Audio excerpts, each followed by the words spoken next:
November 24, 1971. High above the American Northwest, amidst heavy rain and pitch darkness, a man steps off the rear stairs of a flying Boeing 727 and plummets completely out of sight. Hours earlier, Flight 305 was preparing for a short 30-minute trip from Portland to Seattle. Sitting in the last row, seat 18E, was a passenger dressed in a business suit, white shirt, and black tie. He looked in his mid-40s. As the plane took off, he calmly handed a handwritten note to a 23-year-old flight attendant named Florence Schaffner. Thinking he was simply flirting, Schaffner slipped the paper into her pocket. The man leaned in and told her to read it. He opened his briefcase to reveal red cylinders, a mess of wires, and a large battery. His demands were precise: $200,000 in cash and 4 parachutes. When the pilots radioed the situation to the ground, the airline's president made a swift calculation. A violent incident would cost the company heavily. He ordered the staff to fully comply. To buy time to gather the cash on the ground, the pilots announced a minor technical delay, keeping the aircraft circling above Seattle for 3 hours. The flight touched down at 5:46 p.m. Parked on a remote runway, a representative handed over a bag of $20 bills and the parachutes. True to his word, the hijacker let the 36 passengers and most crew go. No one panicked. The passengers disembarked without ever knowing they had been held hostage. The hijacker kept only the pilots and 1 flight attendant on board, quietly paving the way for the only unsolved skyjacking in American history. This 3D vector diagram illustrates the highly specific flight plan the hijacker dictated next. He ordered the remaining crew to take off toward Mexico City. They were to fly at exactly 10,000 feet altitude, as slow as the engines would allow, with wing flaps at 15 degrees. The destination was irrelevant. These configurations safely depressurized the cabin and slowed airspeed enough to safely open a mid-air door. This maneuver relied heavily on the aircraft itself. The Boeing 727 possessed an aft staircase, a set of passenger steps that deployed directly from the rear underbelly of the tail section. With the plane back in the air, he ordered the lone flight attendant into the cockpit and told her to lock the door behind her. Alone in the cabin, the man strapped 10 kilograms of stolen cash to his body, lowered those rear stairs into the roaring wind, and jumped. At 8:13 p.m., the pilots felt a sudden upward pitch in the tail. While the aircraft remained in flight, the passenger who had boarded in Portland was gone. When the pilots finally landed the battered plane in Reno, Nevada, law enforcement swarmed the tarmac. They found an empty cabin. The FBI locked down the aircraft and began cataloging every physical trace left behind. The flight manifest listed the man under the alias Dan Cooper, but during the initial press frenzy, a hurried reporter misheard a police source and broadcast the name D.B. Cooper. The error stuck, creating a media persona that immediately began obscuring the actual man. Investigators carefully swept seat 18E and recovered 3 physical artifacts. They lifted 66 unidentified fingerprints that matched neither the crew nor the other passengers. They found shreds of parachute canvas used to secure the cash, and resting lightly on his seat was a cheap black clip-on tie. In 2009, a research team placed the metal clip from that tie under an electron microscope to examine microscopic particles embedded in the clasp. This data visualization shows the resulting readout. It confirmed the presence of unalloyed titanium. In 1971, unalloyed titanium was an exceptionally rare material.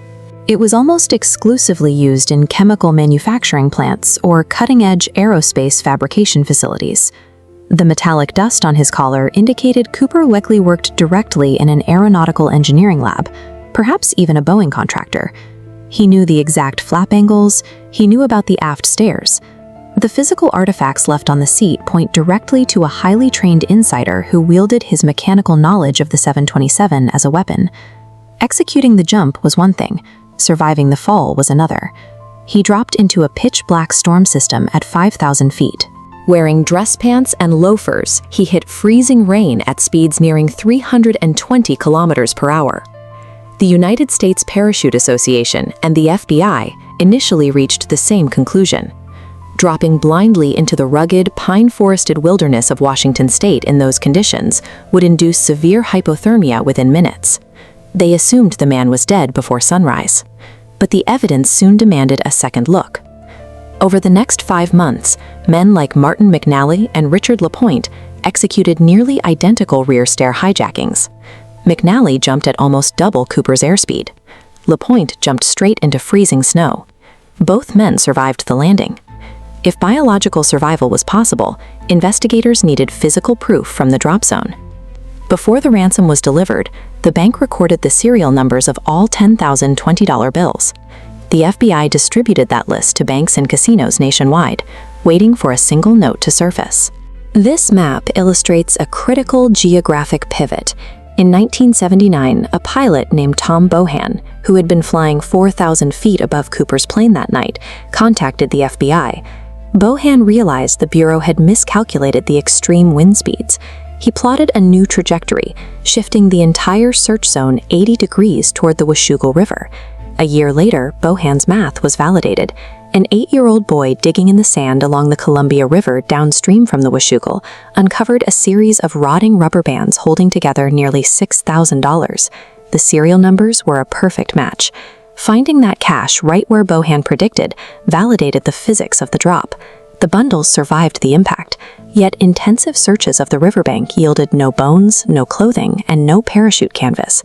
The evidence proved he landed there, but refused to answer if he ever walked away.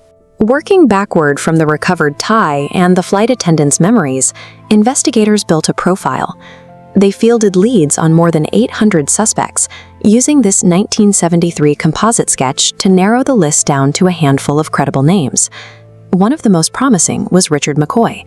A Vietnam veteran and paratrooper, McCoy pulled off an identical Boeing 727 hijacking just months later. But despite his family claiming the tie clip belonged to him, the FBI uncovered travel records securely placing McCoy in Las Vegas on the night of Cooper's flight. Then there was Robert Rackstraw, another military veteran with a history of theft and explosives training. Rackstraw actively stoked media rumors that he was the famous hijacker. However, without concrete forensic ties to the fingerprints or the titanium, investigators were forced to release him. For decades, field agents chased down leads, interviewed aging paratroopers, and retested the surviving artifacts. But after 45 years of dead ends, the Bureau made a quiet administrative decision. In July 2016, the FBI officially closed the case. Despite wielding modern chemical forensics, deep-water sonar, and thousands of hours of federal manpower, law enforcement could not pin the crime on a single living person. Every man who fit the profile eventually aged out, passed away, and took their secrets with them. No one was injured during the Northwest Orient hijacking. No shots were fired. The entire operation relied on the hijacker's calm demeanor and the professional cooperation of the flight crew, who ensured his demands were met without incident. In the aftermath, the federal government tore the Pacific Northwest apart looking for him. They deployed patrol boats, knocked on hundreds of farmhouse doors, and even sent a private submarine scanning 200 feet below the surface of these local lakes. They found absolutely nothing. Today, the vast majority of the ransom money remains missing. The flight crew has retired, the prime suspects are dead, and the physical evidence sits locked in federal storage vaults. Whether the man in the business suit was swallowed by the Washougal River that night or walked out of the woods to live under a new name, the result remains the same. He boarded a plane as a passenger and left it as an unsolved disappearance.